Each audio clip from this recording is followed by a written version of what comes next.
Praise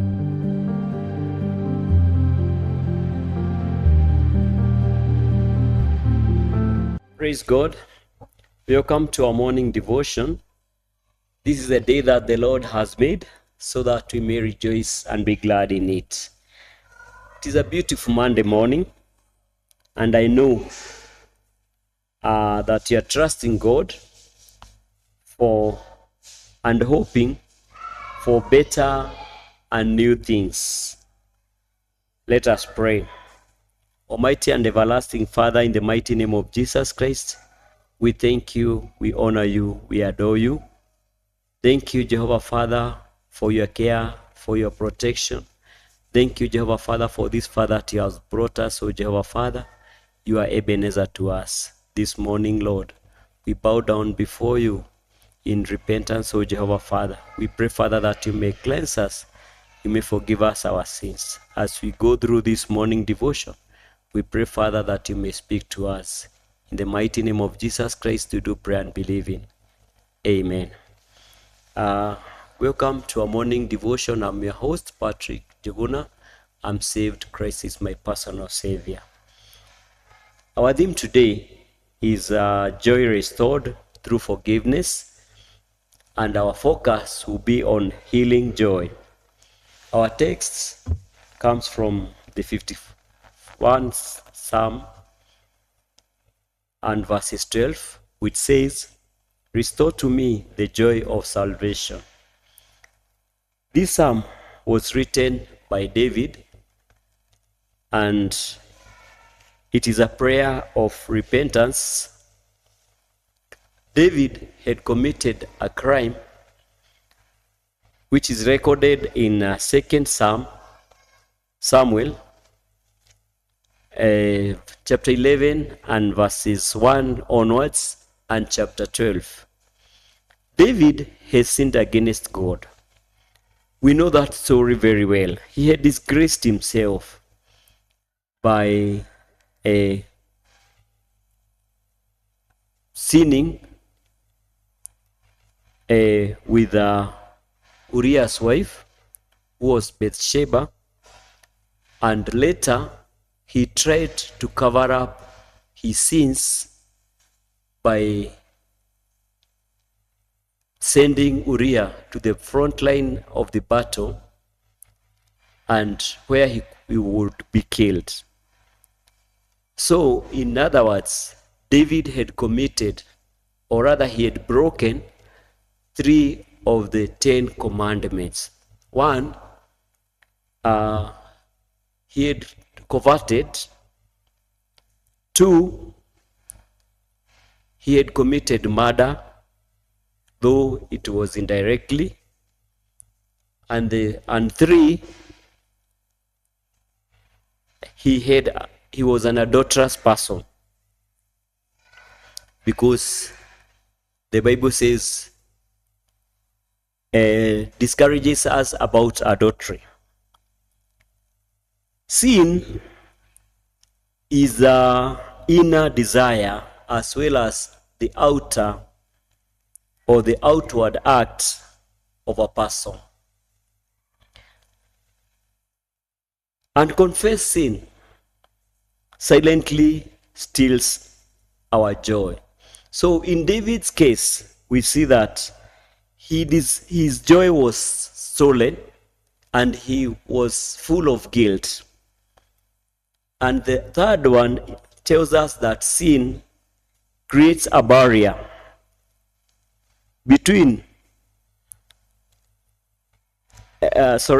sin creates a barrier and robs us, or a believer, the inner resource of peace, confidence, and gladness, and fellowship with God.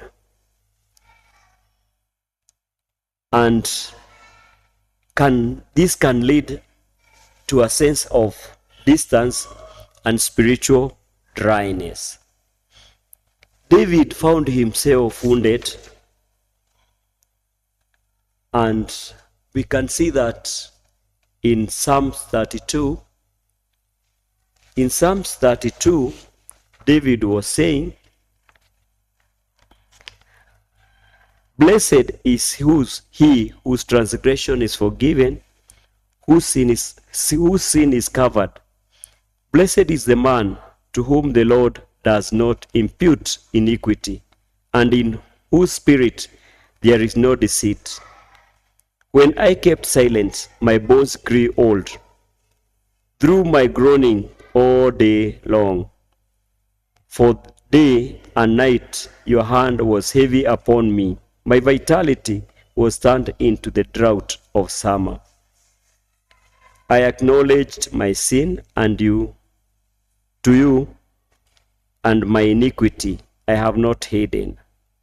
I said, I will confess my transgression to the Lord, and you forgave the iniquity of my sin.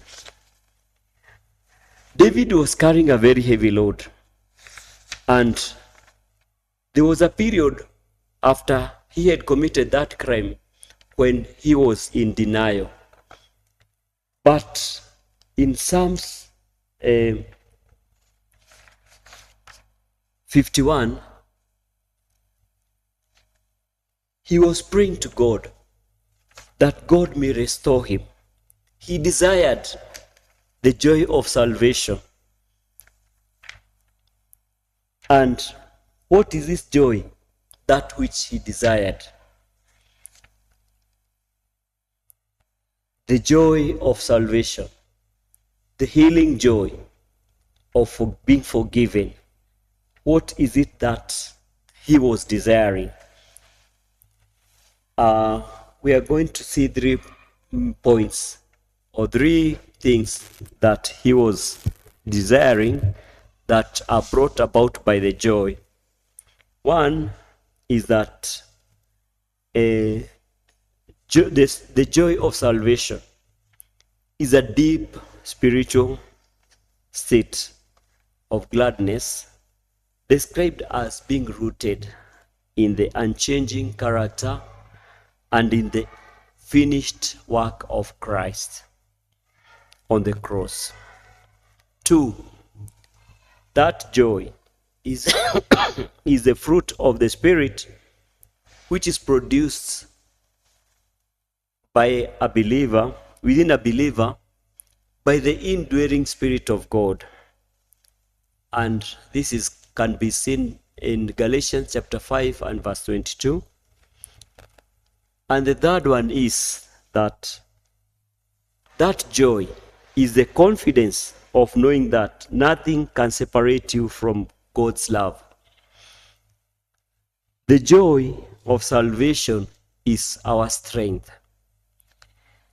David knew very well that if God forgives him his sins, he will have joy. And that is why he was praying that his joy may be restored. Today, we all desire to have that joy. The joy, the healing joy, the joy of salvation, the joy of being forgiven our sins. The Israelites in Nehemiah chapter 8 and verse 10 were being encouraged after they had returned from exile and rebuilt the walls of Jerusalem.